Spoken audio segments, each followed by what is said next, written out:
Merci, au revoir.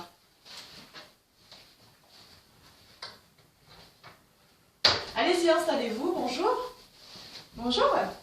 Donc Valérie de Rideau, donc je suis la responsable du magasin Casitas. Donc aujourd'hui, je pense que vous êtes ici parce que nous cherchons un poste pour un poste de vendeur, donc pour 35 heures. Aujourd'hui, vous êtes nombreux et beaucoup de personnes attendent, vous n'aurez que 5 minutes. Donc voilà, j'aimerais que vous m'exposiez vos motivations, également votre parcours. Oui, alors tout d'abord, je me permets de vous remettre un CV. Merci. Voilà.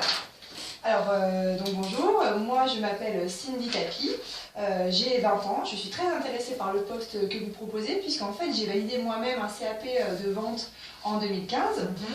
J'ai fait de nombreux stages dans des enseignes un petit peu similaires dans lesquelles j'ai fait de la mise en rayon, de l'étiquetage, de l'encaissement, du nettoyage de la surface de vente.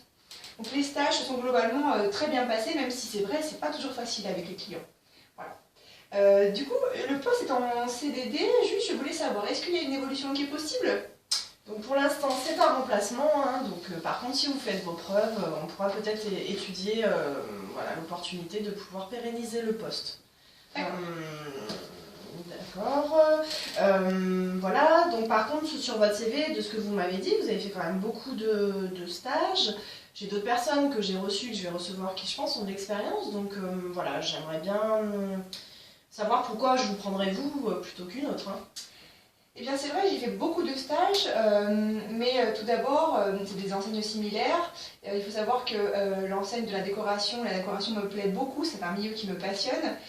Par ailleurs, dans mes stages, on m'a rapidement confié de l'autonomie. J'ai pu vraiment être en immersion réelle dans le poste de vendeuse. Donc voilà, je pense aujourd'hui que je peux peut-être me démarquer les candidats comme ça. Par ailleurs, la mission locale peut aussi proposer des périodes d'immersion pour pouvoir me tester. Donc si vous le désirez, on peut mettre en place un stage pour que vous puissiez me tester. D'accord. Par contre, je vois sur votre CV que vous n'avez pas le permis. Comment allez-vous faire pour vous déplacer? On travaille le samedi, certaines fois on finit tard, il y a les périodes de solde, donc ouverture les dimanches.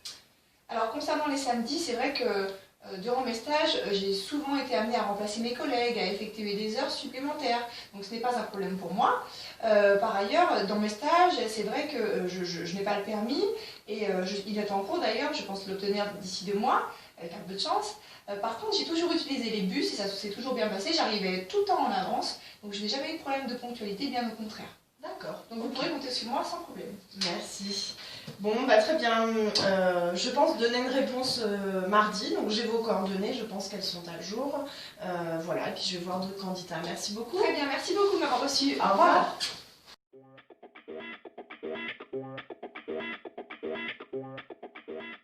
Alors, comme vous l'avez compris, hein, lors d'une présentation rapide, il faut être bien préparé, connaître l'entreprise, le poste.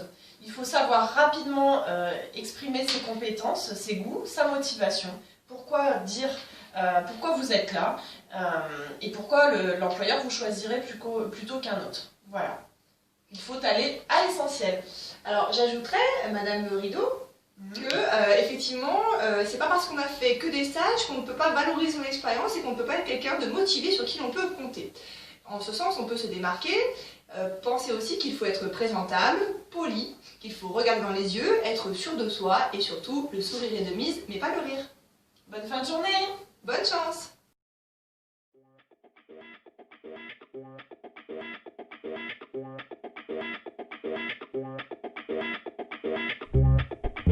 Yeah.